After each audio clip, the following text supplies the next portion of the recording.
What's going on, folks? Dialytics here. Today we're going to be talking about Lady Nifle. We're going to go over her skills, ultimate, passive, best melee and range weapons at the current moment in the game, and also some Geniemon that you can use along with her to help out buffing her damage. Lady Nifle is a Lumino attack character, so all of her weapons are going to deal Lumino attack damage.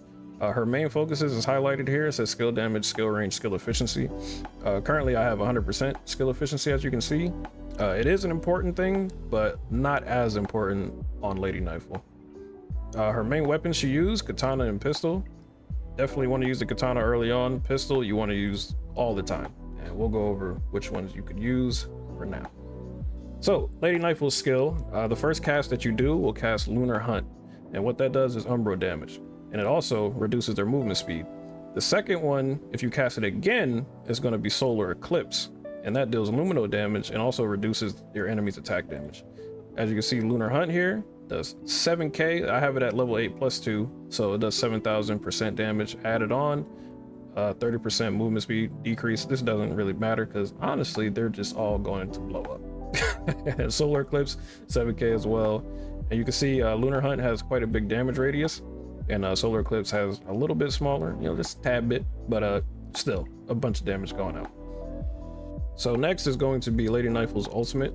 So what it does, it gives your skill damage and skill range a ginormous buff.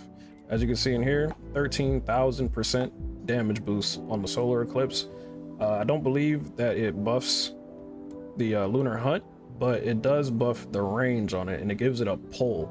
So everybody around pretty much gets pulled to the center, and then you do Solar Eclipse and completely nuke them. This ultimate does scale with skill range, so skill range exceeds 100%. This excess is converted into skill damage at a fixed ratio. So what this does is, depending on your skill range, I believe the cap for this will be 200%. So anything past that, then you're basically wasting a slot. Another thing this ultimate does is it also buffs your trigger probability for your ranged weapons. I could see this being useful if you're not using her preferred weapon, which is a regular pistol. So maybe that could be a thing in the future, but as of right now, you're gonna want to use a pistol. Lastly is going to be Lady Nifle's passive. So what this does is, based on your ranged weapon's trigger probability, your skill, when you cast Lunar Hunt, has a chance to also cast Solar Eclipse. And if you have a really high trigger probability, when you cast Lunar Hunt and it casts a Solar Eclipse, it could cast another Lunar Hunt, and it could just keep looping. I've had some times where I'll shoot into a crowd and then I just see my skill just going off for like a good 3-4 seconds. So it can get pretty crazy. And as per usual, like every other character, she has the secondary stuff you could put in: attack plus 20%, plus 30%, skill range plus 12, plus 18%. This one here, Lunar Hunt, can trigger Umbro bonus effects, as well as Solar Eclipse can trigger Lumino bonus effects. Umbro and Lumino are the only ones that have extra things that they can do. As you can see here, Lumino attack, when triggering bonus effects, inflicts a stack that deals periodic Lumino damage to the target for 6 seconds, up to 6 stacks, and refreshes the remaining duration of all bonus effects. And for Umbro attack, when triggering bonus effects, inflicts 1 stack that deals periodic Umbro damage to the target for 6 seconds and decreases the target's stance recovery speed up to 6 stacks. Umbro and Lumino are the only two that have these extra, like decreases the target stance and Lumino refreshing all debuffs. Lastly, if you have her as a companion, this is only when she's AI. She gives herself and any Lumino allies a 50% attack boost.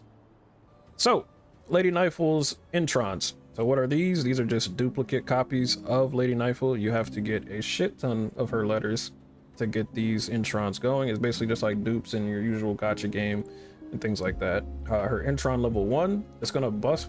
Her Intron level 1 is going to buff her passive with 15% more trigger probability. Now it goes up to 65% in total. Her Intron level 2, it makes her skill, the Lunar Hunt and Solar Eclipse, get 75% more damage.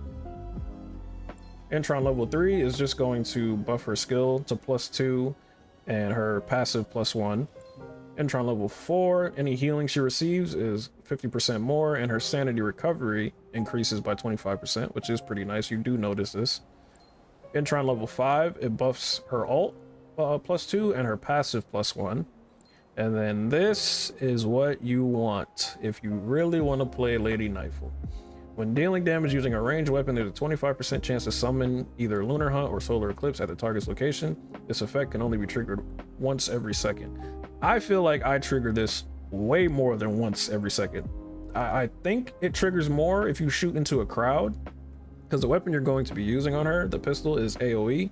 So I feel like it does trigger more than once every second. But once you shoot this and your skill goes off, everything just dies. At the current state in the game, I believe Wither Shade is going to be the best katana for Lady Nifle. It gives you the plus 36% skill range, and as we talked about before, so currently I feel the best katana for Lady Nifle is going to be Wither Shade. It gives you plus 36% skill range, and as we talked about before with her ultimate, the more skill range you have that exceeds over 100% gets added into her skill's damage. Currently, I don't really have a build for it. I just kind of threw on stuff that works, you know, crit damage, crit chance. Melee weapons, it seems like when you fight enemies that are the same level as you, as long as their level isn't red, then it feels like it does fine, but you're mainly going to be using your ranged weapon on Lady Nifle. Another weapon I believe everybody is going to be swapping to later on in the game, because I feel this weapon is good just on everybody, honestly, is going to be the Remnant Reminiscence. It has attack range +1. Landing a crit with this weapon has a 33% chance to restore 3 sanity. It can be triggered once every 0.5 seconds. And as you smelt more of this weapon together, this percentage will increase. For Lady Nifle's weapon, you're going to be using the Entropic Singularity. Its skill, it has a 75% trigger probability just added in. I think this weapon starts off with 30% and then it's added 75, so I mean it's just basically over 100%. Each shot with this weapon has a chance, based on the probability, to fire an extra projectile at no ammo cost, dealing AoE equal to 50% of its attack. For the ranged weapon, you're not going to want to focus on too much attack for the weapon itself. The main thing you want to focus on is trigger probability, attack speed, and also multi-shot. This is just to help out if you do have her at Intron level 6 to basically proc your skill a lot more often. That's going to be the main source of your damage with Lady Nifle. The Geniemon you can use with Lady Nifle is going to be the Ball Bee. It just deals extra Lumino damage, 780% of the main character's attack. There's also the passive skill, Lumino attack for the main characters and combat partners by 1.6%, and the stats provided by Demon Wedge is prefixed with Phoenix by 0.6%. So this is a nice little buff to your damage. The prefix with Phoenix, I mean, the mod you're going to be using or wedges you're going to be using aren't going to be prefixed with Phoenix. So I mean, I honestly forget the Geniemon even exists at times. I just kind of nuke everything with Lady Nifle, so you don't have to worry about this too much. Here, mainly focus on skill efficiency, skill range, and a little bit of skill damage. This will pretty much get you through. I'm not sure on the tracks you should and shouldn't use at the moment, because I kind of have it for another build I'm going to show next. So this build here for Lady Nifle is going to be the pure DPS build. If you have her at Intron level 6, this is the build you're going to want to go with. Right now I have everything purple. As we get later into the game, we'll have everything gold. Gold wedges take up less space than purple ones do, and they can also go up to +10, but they are definitely a high investment. So currently this build is 214% skill damage, 166 skill range, and no skill efficiency. The skill efficiency, I honestly don't really notice not having any sanity. I mean, mainly you're going to be shooting your gun, and your gun is just going to proc your skill, and then your skill is just going to obliterate everything. So it does get crazy. Okay, and that's going to be it for Lady Nifle. Please enjoy the little gameplay segment I have for you, just showing off what her Intron level 6 can do. Make sure you like and subscribe. I really appreciate it. Maybe I'll do some more videos on other characters I plan to play. Where the fuck is Fushu? Great question we all ask. Hopefully we all ask, because I'm asking it. But I appreciate those who watched, and I will see you on the next one. Later.